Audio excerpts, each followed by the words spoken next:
देखती आँखों और सुनते कानों को नूरे किस्वा का सलाम।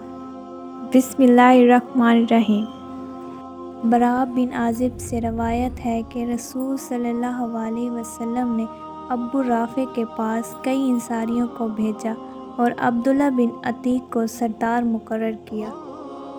अब्बू राफ़े दुश्मन रसूल सल्लल्लाहु अलैहि वसल्लम था और मुखालफिन रसूल की मदद करता था।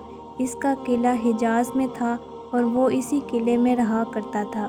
जब ये लोग इस किले के करीब पहुँचे तो सूरज डूब गया था और लोग अपने जानवरों को शाम होने की वजह से वापस ला रहे थे। अब्दुल्ला बिन अतीक ने कहा, तुम यहीं ठहरो, मैं जाता हूँ और दरबान से कोई बहाना करके अंदर जाने की कोशिश करूँगा। इब्ने अतीक कहते हैं कि मैं गया और दरबान को मिलने की तदबीर कर रहा था कि इतने में किले वालों का एक गधा गुम हो गया और वो इसे रोशनी लेकर तलाश करने लगे। मैं डरा कि कहीं मुझको पहचान ना ले, लिहाजा मैंने अपना सर छुपा लिया और इस तरह बैठ गया जिस तरह रफ़े हाजत के लिए बैठा है। इतने में दरबान ने आवाज़ दी कि दरवाज़ा बंद करना है, जो अंदर आना चाहे आ जाए।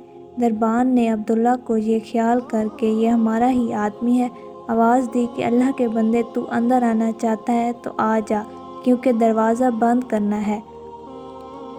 अब्दुल्ला बिन अतीक कहते हैं कि मैं ये सुनकर अंदर गया और गधों के बांधने की जगह छुप गया। दरबान ने दरवाज़ा बंद करके एक चाबियाँ एक कील में लटका दी। जब दरबान सो गया तो मैंने उठकर चाबियाँ उतार ली और किले का दरवाज़ा खोल दिया ताकि भागने में आसानी हो। इधर अबू राफ़े के पास रात को दस्तानें होती थीं। वो अपने बिला खाने में बैठा दस्तान सुन रहा था। जब दस्तान कहने वाले चले गए और अबू राफ़े सो गया तो मैं बाला खाने पर चढ़ा, जिस दरवाजे से दाखिल होता था इसको अंदर से बंद कर लेता था और इससे मेरे गर्ज ये थी कि अगर लोगों को मेरी खबर हो भी जाए तो इनके पहुंचने तक मैं अबू राफ़े का काम तमाम कर दूं। गर्ज मैं अबू राफ़े तक पहुंचा। वो एक अंधेरे कमरे में अपने बच्चों के साथ सो रहा था। मैं इस जगह को अच्छी तरह मालूम ना कर सका और अबू राफ़े कह कर पुकारा। इसने कहा, कौन है? मैंने आवाज़ पर हाथ बढ़ाकर तलवार मारी। मेरा दिल धड़क रहा था मगर ये वार खाली गया और वो चलाया। मैं कोठरी से बाहर आ गया और फिर फ़ौरन ही अंदर जाकर पूछा, ऐ अबू राफ़े, तुम क्यों चलाए? इसने मुझे अपना आदमी समझकर कहा, तेरी माँ तुझे रोए, अभी मुझ पर किसी ने तलवार से वार किया। ये सुनते ही मैंने एक ज़रब लगाई। ज़ख़म अगरचा गहरा लगा मगर मरा नहीं। इसकी बीवी भागी और वो चीखा। मैं फिर आवाज़ बदल कर मददगार की हैसियत से करीब गया तो वो चित पड़ा था।